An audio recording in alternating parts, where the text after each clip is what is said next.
नेपाल सरकार अर्थ मन्त्रालयले सार्वजनिक गरेको आर्थिक सर्वेक्षण प्रतिवेदन 2081-82 अनुसार चालु आर्थिक वर्षको फागुनसम्म वैदेशिक रोजगारीका लागि श्रम स्वीकृति लिनेमा 39.36% संयुक्त अरब इमिरेट्स UAE का लागि रहेको छ।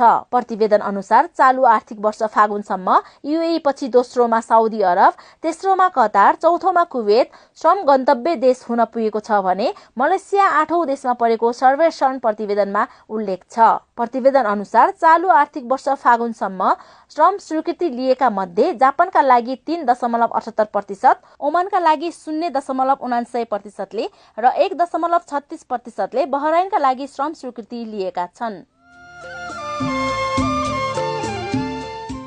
श्रमिकद्वारा श्रमिकका लागि तयार पारिएको श्रमिक खबर हेरिदिनु र सुनिदिनु भएकोमा धन्यवाद। समृद्धि र अग्रगति हाम्रो अभियान।